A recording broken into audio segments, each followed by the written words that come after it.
Assalamualaikum warahmatullahi wabarakatuh. Salam sejahtera bagi kita semua. Halo mahasiswa-mahasiswa manajemen perkebunan semester 4. Kali ini kita akan mempelajari materi yang baru namun masih berkelanjutan dengan materi sebelumnya. Ayo teman-teman, masih ingat nggak sih siklus produktivitas? Ini ada 4 tahap dan itu terus berlanjut ya. Tahap yang pertama apa? Pengukuran. Tahap yang kedua, evaluasi. Yang ketiga, perencanaan. Yang keempat, pelaksanaan, perbaikan. Nah, jadi sekarang ini adalah tahap yang kedua setelah yang kemarin itu adalah pengukuran produktivitas. Teman-teman ingat ya tahap-tahap dari siklus produktivitas itu apa? Ingat-ingat.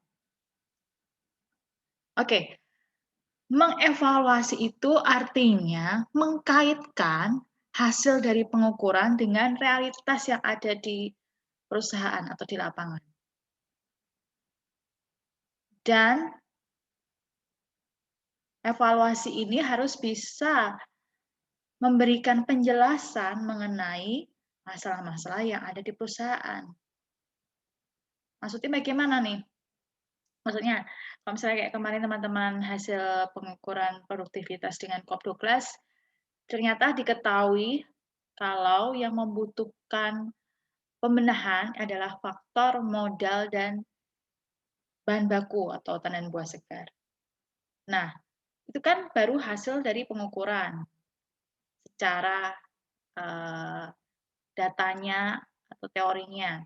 Tapi apakah betul di lapangan seperti itu? Dikaitkan lagi nih, betulkah hasil pengukuran tersebut dengan yang di lapangan?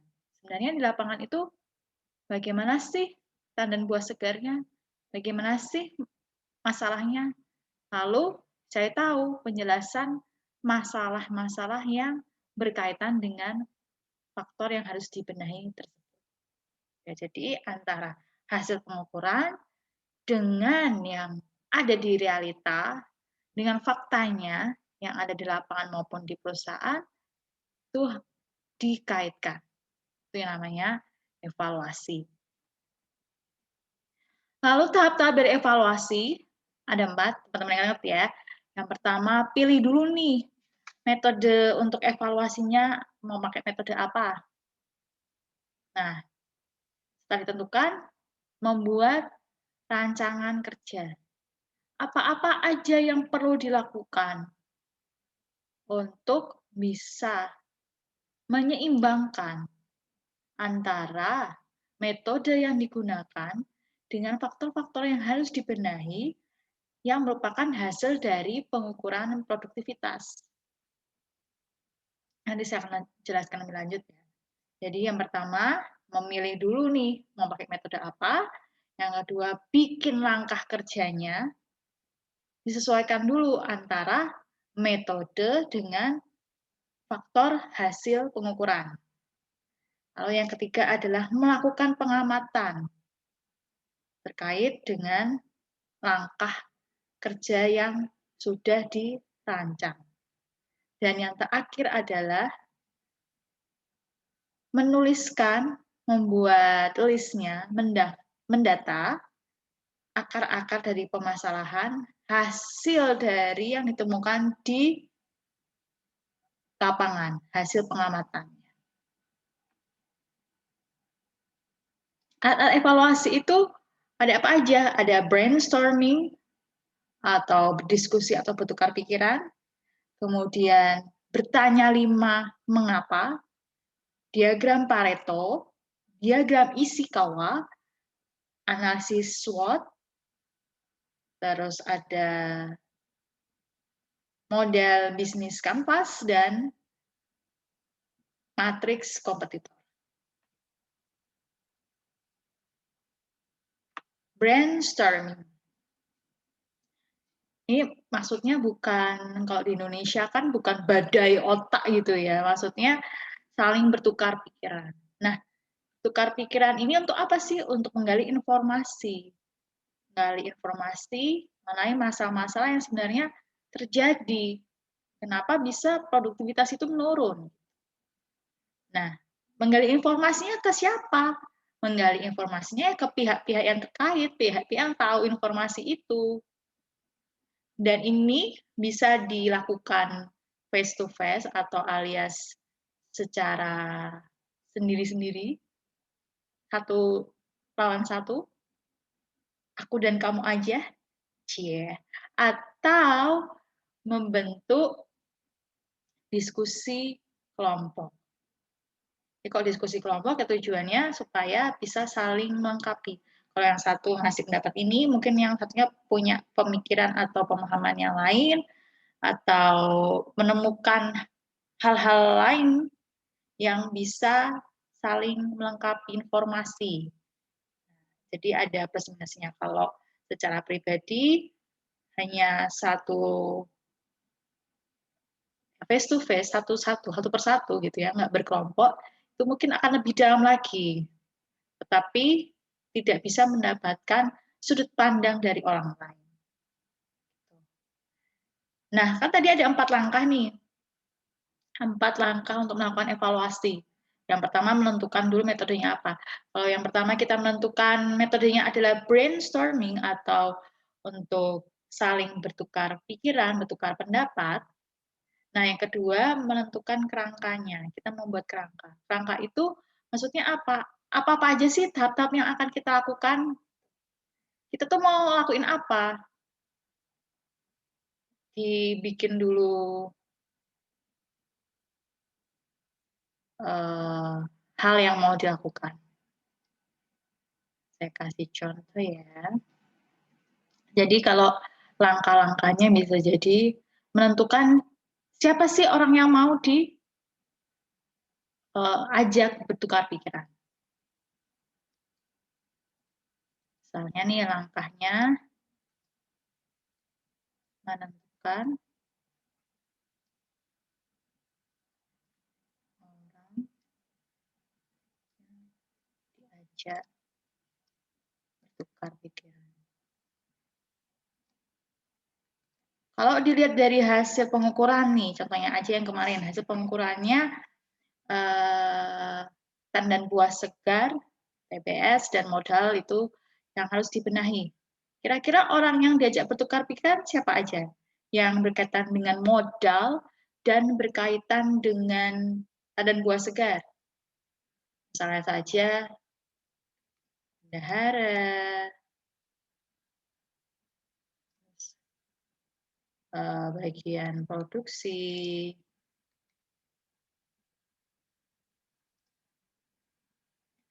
apalagi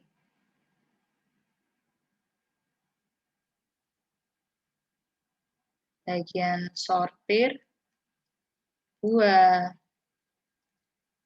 dan lain-lain. Jadi kita menentukan dulu orang untuk pikiran itu siapa. Lalu yang kedua setelah menentukan orang-orang ini, kemudian langkah selanjutnya adalah hal yang mau didiskusikan. Apa yang hal yang mau didiskusikan?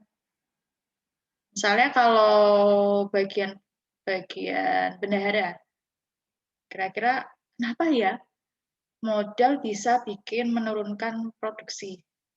Emang modalnya kurang? Atau emang kita utangnya banyak? Atau bunga banknya tinggi? Nah, hal-hal seperti itu yang ingin diketahui, dicatat. Ditanyakan nanti ke orang-orang ini. Baru setelah itu didiskusikan. Kira-kira ada hal lain nggak sih yang perlu digali? Jadi menentukan langkah. Setelah menentukan langkah, ini kan tahap untuk evaluasi ya. Yang ketiga, observasi atau pengamatan. Nah, pengamatannya tadi adalah bentuk brainstorming ini. Apa brainstorming?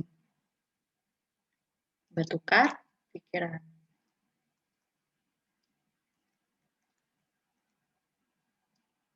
Nah, dari sini diamatin, ajak ngobrol, cari tahu. Kemudian setelah mendapatkan info, dilihat juga kenyataannya di lapangan.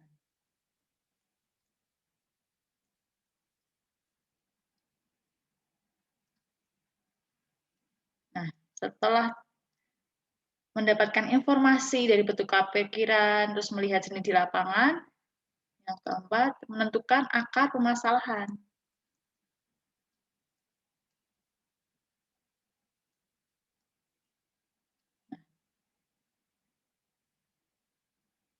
Akar permasalahannya apa?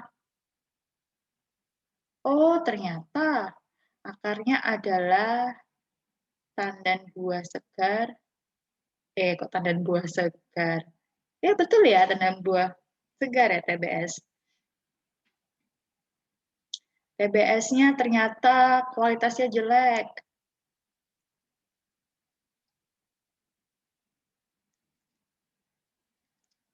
Tuh. Terus modalnya kurang. Jadi bisa menentukan akar permasalahan dari observasi. Observasinya yaitu dalam bentuk bertukar pikiran dan mencocokkannya juga di lapangan. Tuh. Kira paham ya? Kita lanjut ke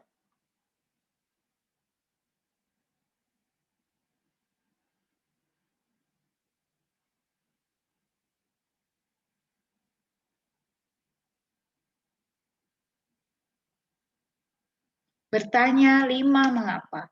Jadi menyusun 5 pertanyaan berdasarkan dari fakta-fakta mengenai penurunan produktivitas yang terjadi. Jadi antara pertanyaan yang awal dan pertanyaan selanjutnya harus saling berhubungan satu sama lain. Contohnya, jadi kembali lagi kita lihat tadi 4 langkah untuk evaluasi. Yang pertama adalah menentukan metodenya. Kita sudah tahu metodenya adalah untuk mempergunakan bertanya 5 mengapa. Ini metode yang kita gunakan. Yang tahap kedua berarti tahap keduanya membuat kerangka langkah kerja. Jadi kita membuat langkah-langkahnya dulu nih, kita rencanaan dulu. Langkah untuk mempergunakan metode ini menyusun 5 pertanyaan. Berarti langkahnya adalah menyusun 5 pertanyaan. 5 pertanyaan. Nah, 5 pertanyaannya kira apa aja? Misalnya kalau tadi tandan buah segar. Yang pertama kali tanyakan adalah mengapa faktor TBS menyebabkan produktivitas menurun. Kenapa? Kemudian dilanjutkan dengan observasi. Dicari tahu ke lapangan. Dilanjutkan ke observasi. Untuk menjawab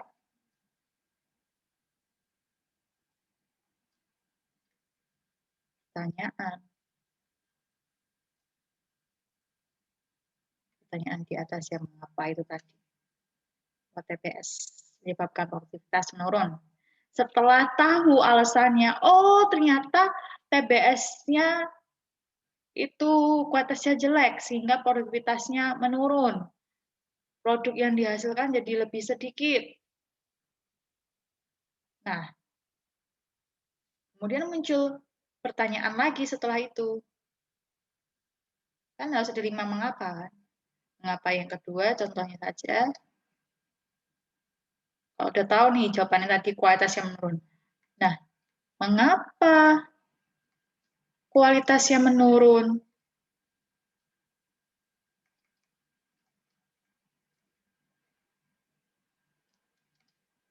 Nanti dilakukan lagi observasi. Jawab pertanyaan ini. Habis dilihat ke lapangan, oh ternyata Karena ketika pengantaran TPS itu ke pengolahan, ke divisi pengolahan TPS, itu diantarkannya dengan sembarangan. Buahnya dilempar-lempar begitu saja, sehingga banyak yang rusak, banyak yang mengalami luka buah-buahnya. Lalu banyak juga yang buah-buahnya menurun, buah-buahnya membusuk. Lalu setelah itu, kalau diketahui, oh handling atau cara penanganan tandan buah segar untuk diolah ternyata tidak baik. Lakukan lagi pertanyaan, mengapa TBS banyak yang busuk, pengolahan penanganannya buruk. Saya tahu, nanti observasi lagi. Oh, ternyata pegawainya melempar-lempar TBS, melakukan penanganannya sembarangan. Nanti tanya lagi nih, mengapa yang keempat? Lah, mengapa pegawainya itu melempar-lempar TBS? Kok tidak memperlakukan TBS dengan baik untuk diolah? Kenapa? Tidak observasi lagi. Oh, ternyata pegawainya atau SDM-nya nggak tahu cara untuk menghandle, cara untuk menangani yang tepat TPS yang dihantarkan. Kemudian yang terakhir bisa lagi bertanya, mengapa bisa pegawai-pegawai atau SDM itu tidak mampu menangani TPS dengan baik? Oh, ternyata SDM-nya kurang pengalaman, kurang ilmu, kurang praktek, nggak tahu apa-apa. Nah, dari situ ketahuan kan apa-apa saja akar-akar permasalahan dari faktor TBS. Ternyata alasannya adalah penanganan TBS yang tidak baik. Penanganan TBS yang tidak baik itu disebabkan oleh SDM yang tidak memiliki pengetahuan atau praktek yang cukup. Itu ternyata akarnya. Jadi setelah dilakukan evaluasi mempergunakan metode bertanya 5 mengapa, ask 5 ways, ketahui akarnya itu. Jadi tahapannya tadi itu ya, menentukan metodenya dulu, metodenya di ask 5 ways, and then tentuin langkahnya, kemudian melakukan observasi. Untuk ask 5 ways ini observasinya bisa berurutan atau bertahap, bergantian dengan setiap pertanyaan yang muncul. Nah, kemudian baru ditentukan akar permasalahannya. Paham ya? Lanjut. Clear up dulu.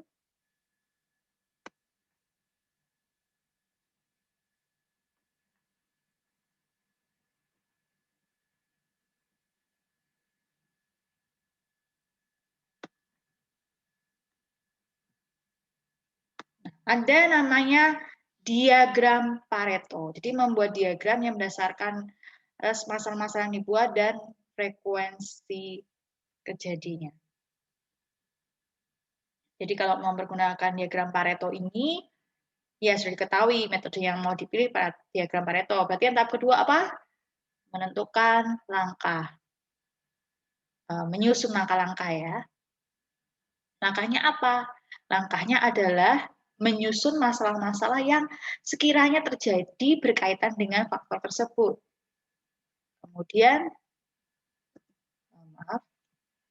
Kemudian dibuatlah tabel seperti ini. Kemudian kalau habis dibikin tabel, dibuat diagram. Itu langkahnya. Setelah dilakukan langkah-langkahnya, yang ketiga dilakukan observasi, pengamatan, berdasarkan apa yang ditulis di rancangan langkah kerja. Dan yang terakhir, tadi apa yang terakhir untuk langkah-langkah evaluasi? Ya, yang terakhir adalah menentukan akar dari permasalahan. Baik, kita bareng-bareng ya. Contoh. Pertama kita menentukan dulu untuk langkah kerjanya dan menentukan masalah. Masalah yang kira-kira berkaitan dengan faktor yang harus dibenahi. Saya tadi ada buah segar. Masalah-masalahnya apa aja sih kira-kira? Oh, masalahnya adalah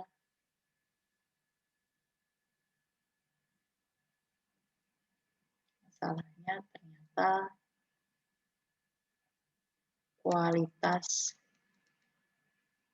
huruf. Terus ini penanganan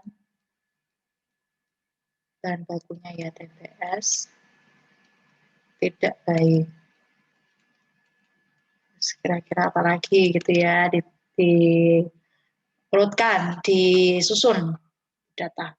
Nah, kualitas TPS dalam kualitas buruk itu frekuensinya berapa? Nah, frekuensinya ini tergantung teman-teman di lapangan itu mau hitungannya per hari, satuannya satuan waktu ya ini maksudnya. Ini mengikuti satuan waktu tertentu.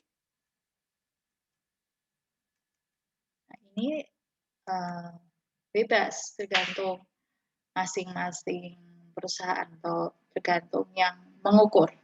Jadi misalnya aja per hari.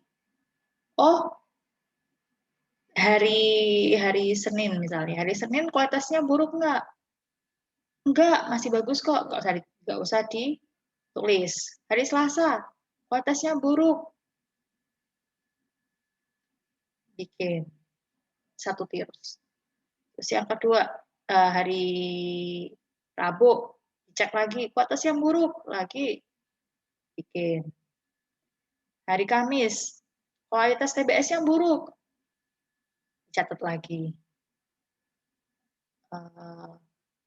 Catat frekuensi kualitas buruknya itu dalam sebulan gitu ya. Dalam sebulan ada berapa hari kualitas buruknya. Kalau mau hitungannya per hari. Misalnya per hari kualitas buruknya kan kita bikin kayak gini terus nih. Oh, kualitas buruk, kualitas buruk. Hari ini kualitas buruk, hari ini nggak kualitas buruk. Oh, ternyata dalam satu bulan hari-hari mendapatkan TBS kualitas buruk itu ada 15 hari. Biasa kita tahu kan frekuensinya 15. Penanganan tidak TBS-nya tidak baik, oh ternyata ada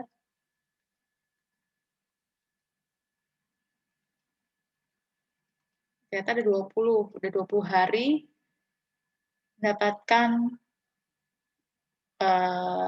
SDM yang melakukan penanganan TPS tidak baik. Dari 15 hari, 20 hari. Misalnya begitu ya, contoh. Lalu,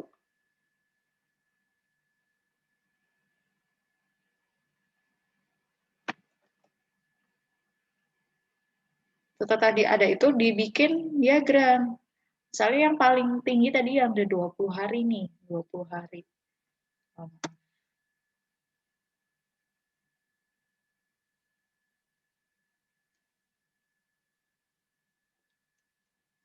Misalnya yang 20 hari tadi itu adalah penanganan SDM. Karena frekuensinya terjadi dalam 20 hari. Lalu ini misalnya kualitas TPS buruk. Ini terjadi dalam 15 hari. Ini misalnya kuantitas SDM kurang. Nah, ini alias mungkin ada yang ada yang datang, ada yang enggak, ada banyak yang absen, gitu kan. Nah, akhirnya kalau SDM-nya kurang untuk pengolahan, ya TPS-nya sia-sia gitu, tidak ada yang mengolah. Karena jumlah pegawainya sedikit. Karena harus ada kayak jumlah pegawainya tuh ada jumlah minimalnya, ada jumlah yang standarnya. Kata kuantitas SDM-nya kurang misalnya. Ini terjadi misalnya dalam 10 hari. 10 hari kayak gitu, tidak stabil jumlah SDM-nya. Nah, ternyata yang paling tinggi dalam frekuensinya itu adalah penanganan SDM. Nah, berarti nanti kita bisa menentukan akar permasalahannya dengan SDM. Nah, nanti ini, oh maaf, ini belum akar ya, masih hasil dari evaluasi menggunakan diagram Pareto. Nah, jadi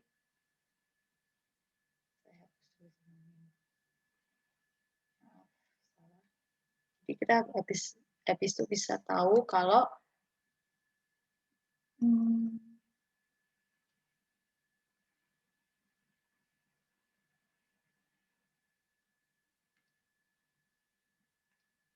nah, habis itu kita bisa tahu kalau penanganan SDM-nya yang kurang dari hasil evaluasi diagram Pareto.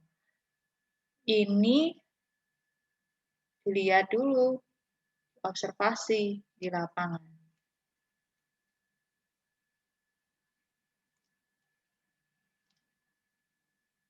Jadi kan kita tahu frekuensinya pun sebenarnya juga dari hasil observasi. Kita lihat, oh hari ini penanganan SDM-nya bagus. Oh, hari ini penanganan SDM-nya kurang bagus. Besoknya ternyata masih kurang bagus. Besoknya lagi setelah dilihat, setelah diobservasi, oh hasilnya sudah bagus. Nah, akhirnya tahu jumlah frekuensinya penanganan SDM yang kurang baik itu ada berapa hari dalam sebulan. Itu sebenarnya juga bagian dari observasi, tapi ini lebih observasi yang lebih lanjut. Mau dilihat penanganan SDM-nya itu seperti apa permasalahannya. Amati dari observasi lapangan ini, kemudian nanti ditentukan akar permasalahan.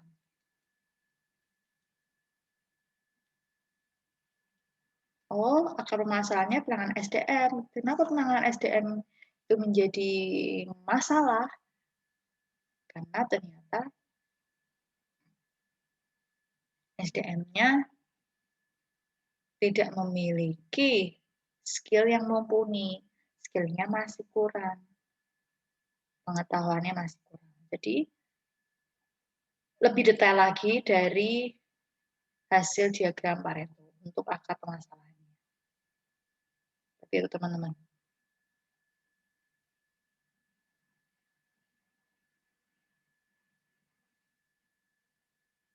Lanjut kita ke diagram Ishikawa. Jadi kalau diagram Ishikawa, ini kenapa namanya diagram Ishikawa? Karena yang pertama kali menemukannya namanya Ishikawa, orang dari Jepang. Tapi kalau orang luar juga mengatakan namanya diagram tulang ikan, kan nanti akan bentuknya tulang ikan. Jadi ini berdasarkan adanya sebab akibat. Jadi yang pertama kali dilakukan adalah menentukan dulu sebab-sebab utamanya apa. Apa poin-poin dari sebab-sebab ini. Penyebab utamanya. Setelah itu baru dilihat detailnya, perinciannya. Lanjut kita ke contoh ya. Misalnya nih,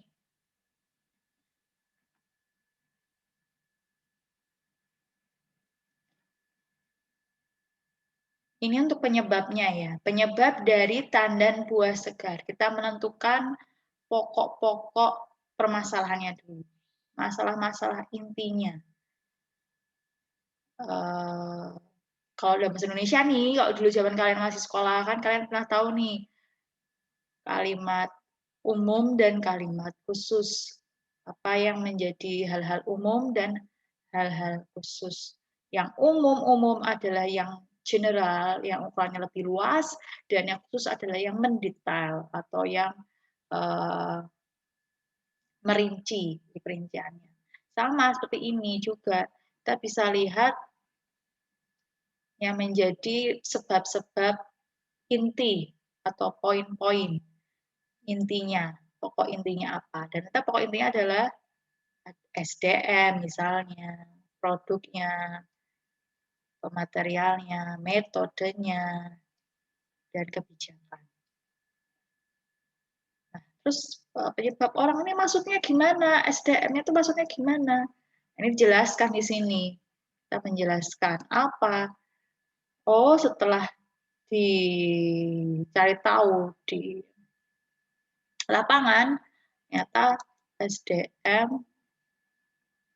pengetahuannya kurang. Oh, uh, skill atau kemampuannya kurang. Material ya dari TBS-nya itu sendiri, misalnya berarti TBS kurang berkualitas. Kenapa kurang berkualitas? Misalnya busuk. Terus jumlah yang kurang. Contohnya ya, metode apa yang membuat TBS ini menjadi yang membuat produktivitas berkurang akibat adanya faktor TBS. Misalnya metode penanganan. Jadi kita bisa menulis metode ini maksudnya apa? Metode penanganan TBS. Dan selanjutnya, jadi ini adalah penjelasan atau penjabaran dari masalah-masalah inti atau penyebab-penyebab inti.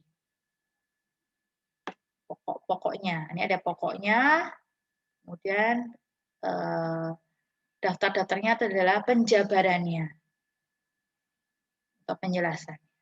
Lalu nanti pengaruhnya apa ya tadi?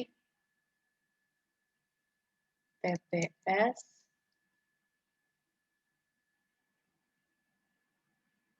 produktivitasnya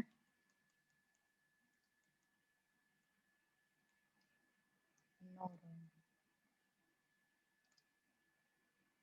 Sehingga berpengaruh terhadap menurunnya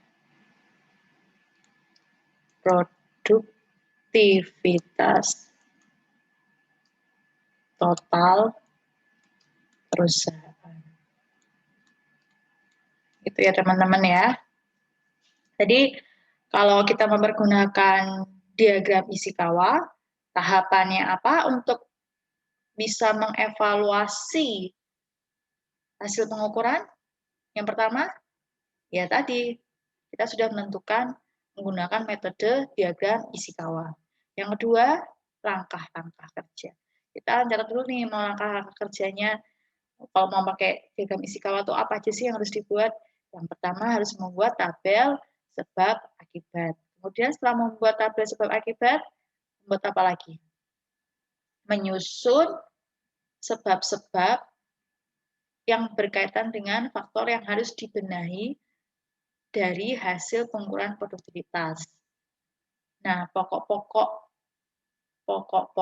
dari penyebabnya ini didata, apa saja pokok-pokok penyebabnya, kemudian ditulis detail atau penjabarannya. Itu adalah langkah perencanaan evaluasi mempergunakan diagram Ishikawa. Selanjutnya, lakukan observasi. Dilihat betul enggak terjadi itu. Apa sebenarnya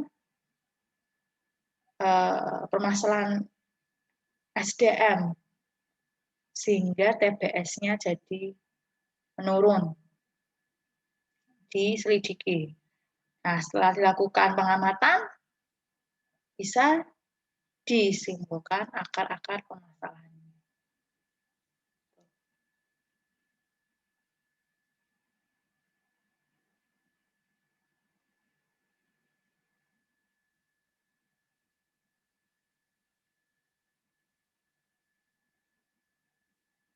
Nah, tadi teman-teman kan sudah menulis sebab akibat kan, tabelnya. Kemudian dibuat diagram ikan, diagram isi kawannya. Nanti diisinya seperti apa? Diisinya seperti ini teman-teman. Contohnya. Tadi akibatnya adalah menurunnya produktivitas TPS. Ini adalah ya person, policy, material, method yang kotak-kotak ini, bikin war ini adalah pokok-pokok permasalahannya. Pokok-pokok atau inti-inti dari penyebabnya. Nah, nanti penjabarannya atau isi dari permasalahan itu yang lebih mengkerucut, lebih detailnya ditulis di duri-duri ikannya. Ini duri-duri ikannya ya. Soal kebijakan perusahaannya bagaimana gitu di sini. Kebijakannya larangan impor TBS. Tidak, misalnya kebijakan tidak mengambil pinjaman. Jadi ternyata kebijakan perusahaannya itu ada yang tidak mengambil pinjaman bank, larangan impor TBS. Itu kan dari detail atau penjabaran dari kebijakan ini. Ya kan? Jadi ditulis detail penjabarannya di duri-duri ikannya.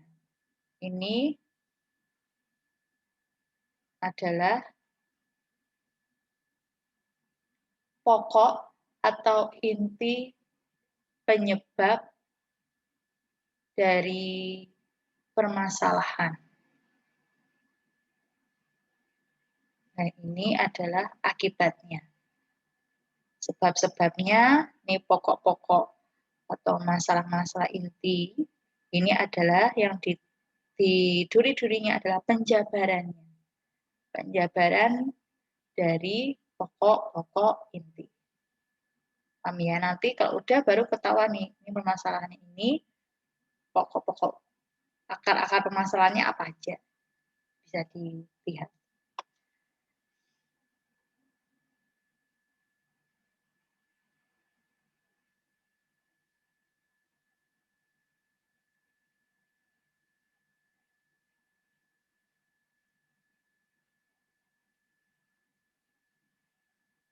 Kita berlanjut ke SWOT analysis.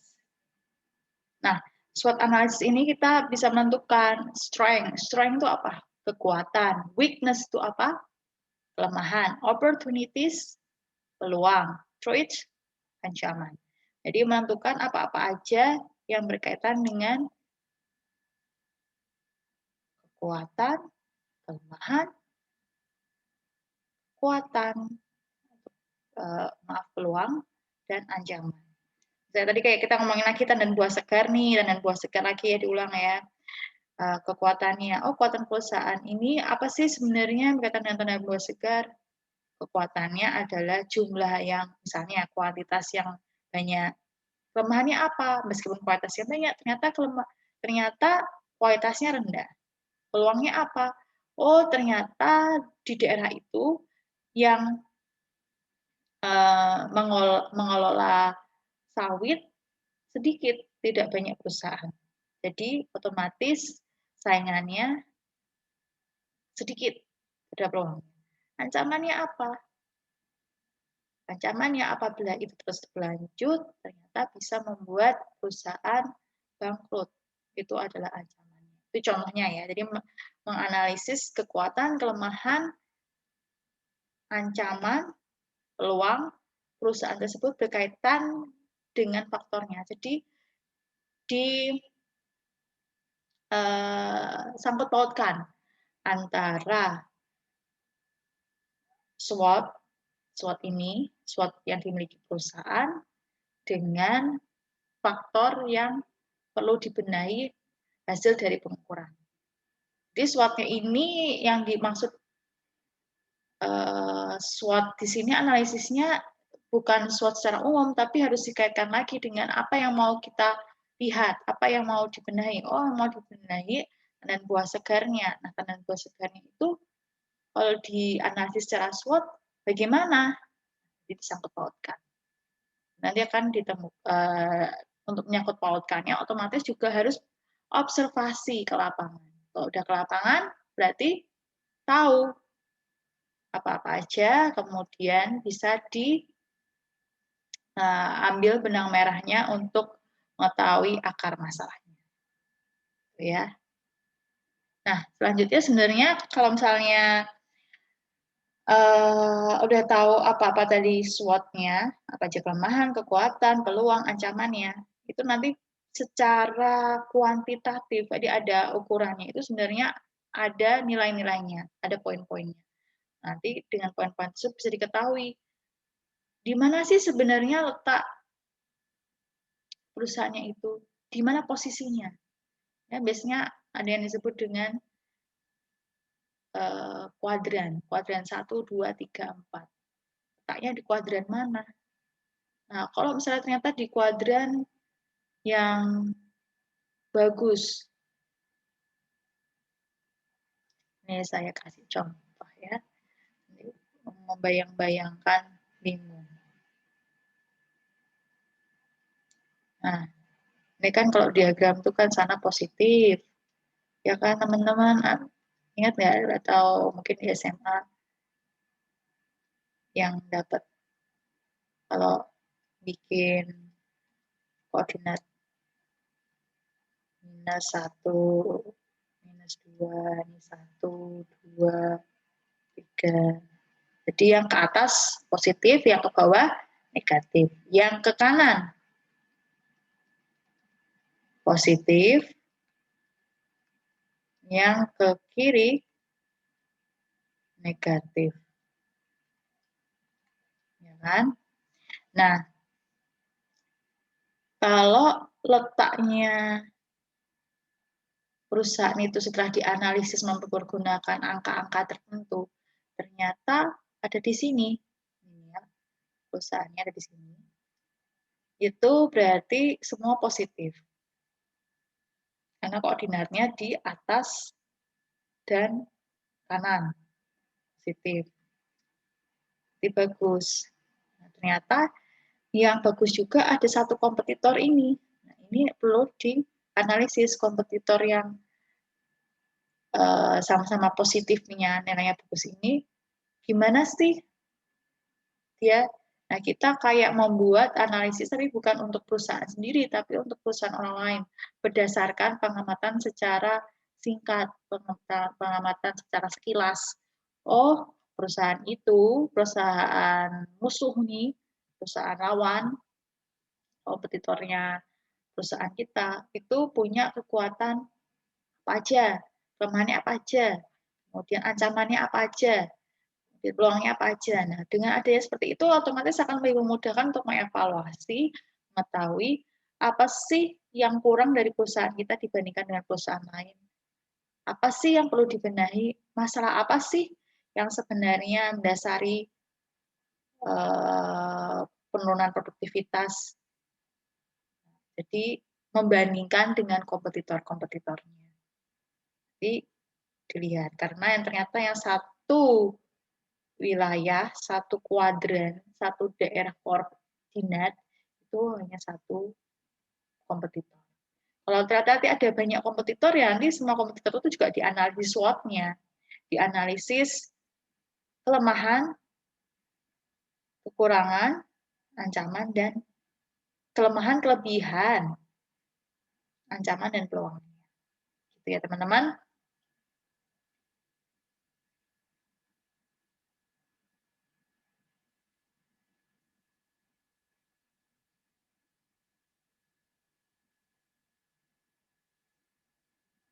Nah, kemudian ada juga namanya bisnis model kanvas. Nah, ini nanti tahap-tahapnya ya disusun ini dulu.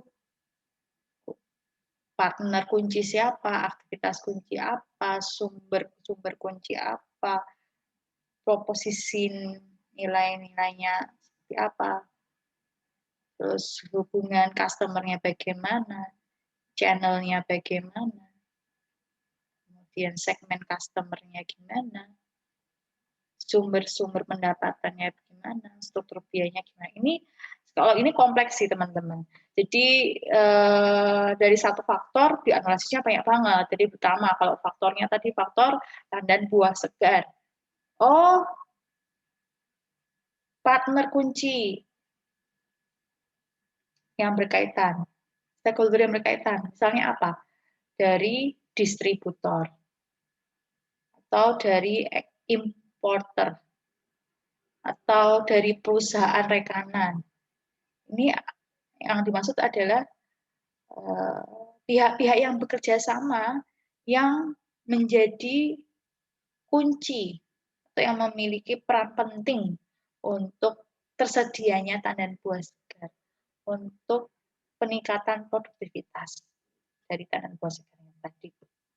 Kemudian aktivitas kunci, aktivitas yang penting itu apa? Oh, ternyata aktivitas yang penting untuk peningkatan produktivitas tandan buah segar adalah penanganan TBS itu sendiri. TBS-nya itu sendiri gimana penanganannya, metode produksinya bagaimana. Nah, jadi dianalisis lagi. Sumber-sumber kuncinya ya tandan buah segarnya, kualitasnya bagaimana, jelaskan di sini. Terus nilai-nilainya juga. Maksudnya harga dari tandan buah segarnya itu apabila dijadikan bahan baku. Nah, itu bagaimana nilainya. Hubungan dengan customer. Kalau tandan buah segarnya bagus ini, customer-nya bagaimana? Cocok nggak? Channel, kalau channel itu sebenarnya jaringan. Adakah yang bisa dihubungi berkaitan dengan tandan buah segar? Channel-channel ini ya market, pasar juga termasuk. Segmen customer, siapa-siapa aja yang nanti bisa diberikan hasil produksinya. Biayanya bagaimana, dan sumber pendapatannya dari mana. Jadi dijelaskan lebih detail, sangat detail sih. Dari tandan buah segar dijabarkan lebih banyak lagi. Seperti itu teman-teman. Semoga teman-teman ingat ya, jadi intinya kalau untuk menentukan evaluasi ada 4 langkah, menentukan dulu metodenya mau metode apa, metode yang paling simple, yang paling sederhana banget itu adalah yang pertama tadi, yaitu brainstorming, atau yang paling ribet, paling susah ini,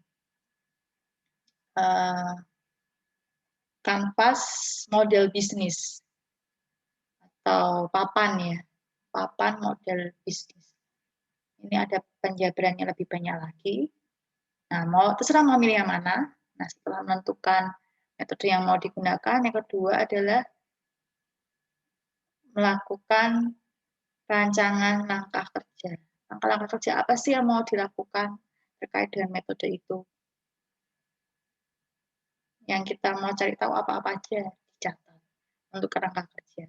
Sudah melakukan langkah kerja, observasi untuk menjawab langkah kerja. Nah, setelah melakukan observasi, pengamatan sendiri ataupun bertanya ataupun menggali informasi dari pihak tertentu yang sesuai dengan metode yang mau dipakai, nah di situ baru ditariklah kesimpulan. Apa sih akar-akar permasalahan dari faktor yang harus dibenahi hasil dari pengukuran produktivitas.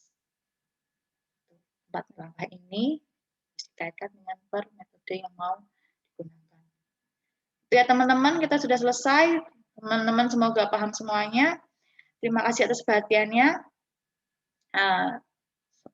Pekerjaan tugas-tugasnya jangan lupa untuk dikerjakan juga. Terima kasih. Wassalamualaikum warahmatullahi wabarakatuh.